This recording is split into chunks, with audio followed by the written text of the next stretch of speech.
Sou Andressa Martins, acadêmica da Faculdade Zesúcris de Criciúma, do curso de Direito e estou na 10ª fase.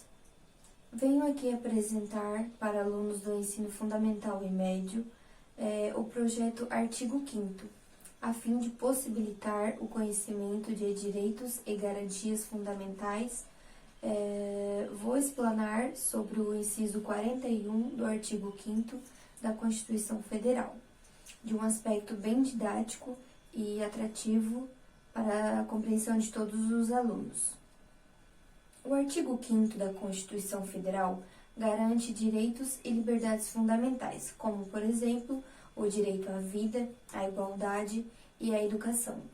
Mas você sabia que a Assembleia Constituinte, que é o órgão responsável por redigir a Constituição, se preocupou também com a possibilidade de violação desses princípios?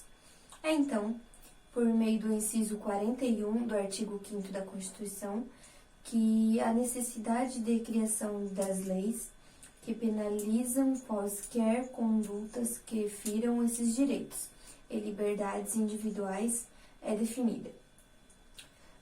O inciso 41 do artigo 5º da Constituição Federal define que é responsabilidade do Estado criar leis que punam quaisquer discriminação que violem os direitos e liberdades fundamentais.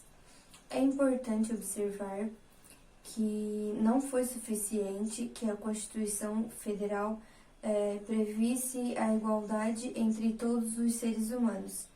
Também foi essencial a criação de normas que protegessem esses direitos de liberdades fundamentais em cenários de discriminação. Mas, afinal, o que é discriminação? A discriminação deve ser entendida como toda e quaisquer conduta que tenha como objetivo negar igualdade de oportunidade e tratamento aos indivíduos. No entanto, a discriminação não pode ser confundida com o preconceito.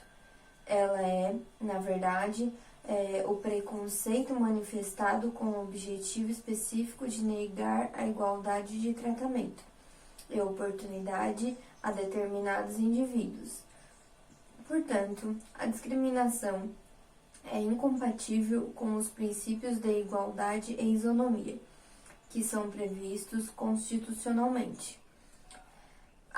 Apesar disso tudo, se olharmos para o passado, veremos que a discriminação foi parte da legislação de diversos países, incluindo o Brasil.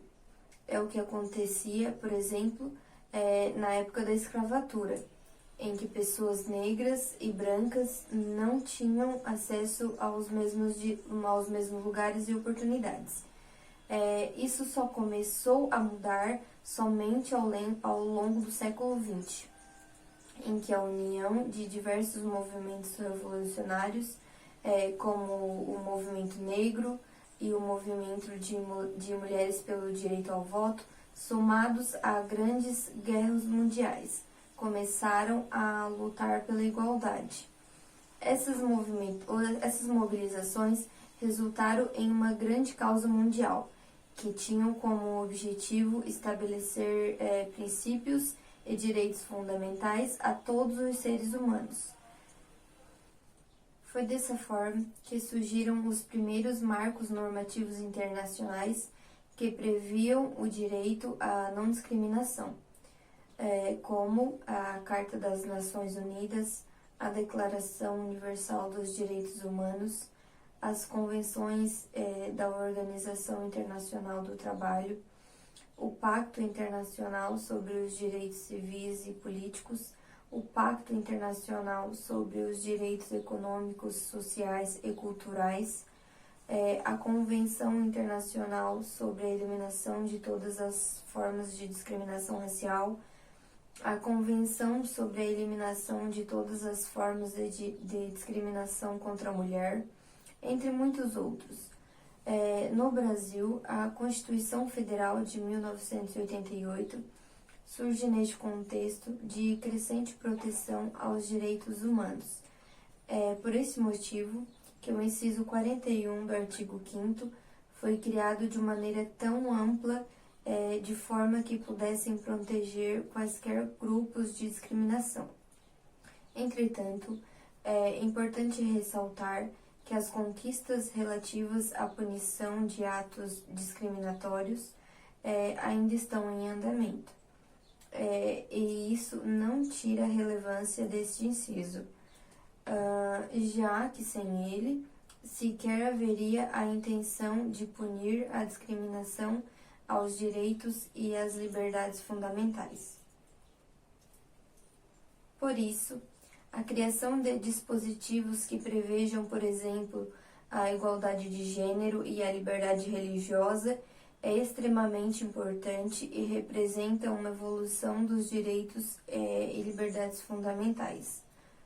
Porém, a sua eficácia é pouco prática se não existirem medidas de punição para atos que violem esses direitos de liberdades fundamentais.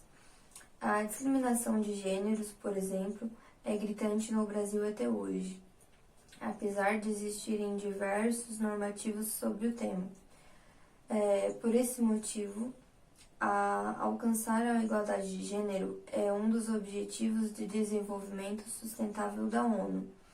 Afinal, mesmo com leis que visam prevenir que essa forma de discriminação aconteça, as mulheres ainda são submetidas a uma série de violências e exclusões, como apontam os dados apresentados pelo movimento Elas por Elas, da ONU Mulheres.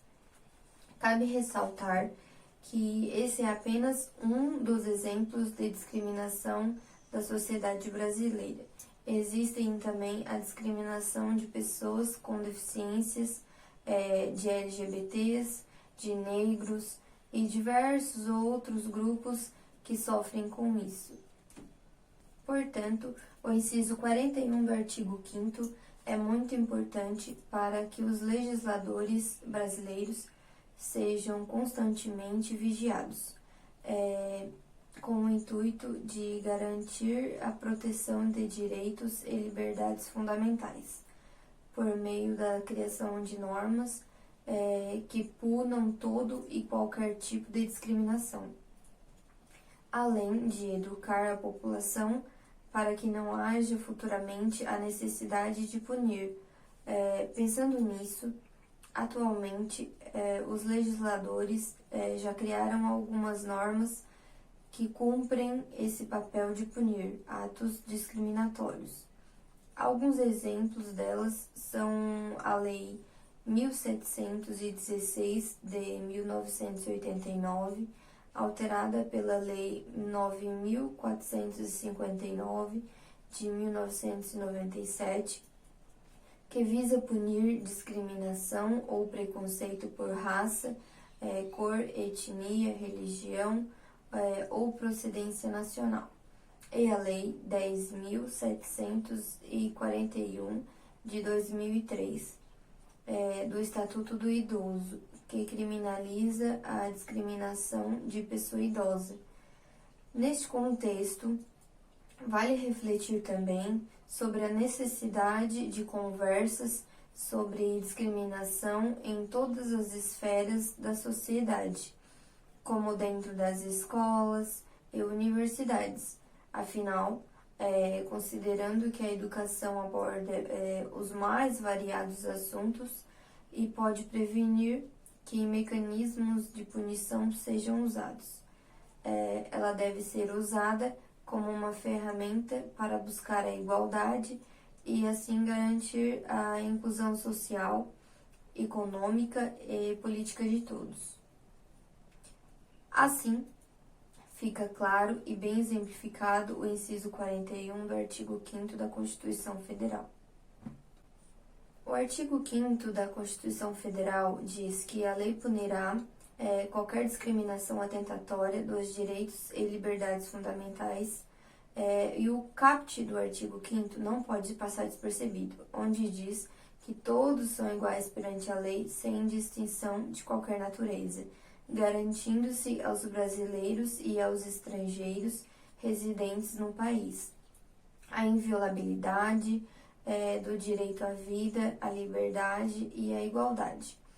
Em razão do princípio da igualdade, não pode haver, por lógica, a discriminação atentatória dos direitos e liberdades fundamentais. Então, o inciso 41 é destinado principalmente para os legisladores, para o Congresso Nacional e para o nosso poder legislativo. Mas isso não tira a importância desse inciso. Com isso, os direitos fundamentais têm suas características, que são a ineabilidade, imprescritibilidade, irrenunciabilidade, universalidade, limitabilidade, historicidade, inviolabilidade, concorrência e complementaridade. Esse vídeo que eu acabei de realizar foi para apresentar para alunos de ensino fundamental e médio, o projeto Artigo 5º da Constituição Federal, a fim de possibilitar o conhecimento de direitos e garantias fundamentais. Explanei sobre o inciso 41 de uma forma bem didática e atrativa para maior compreensão. Essa foi a minha explicação. Um beijo e até mais!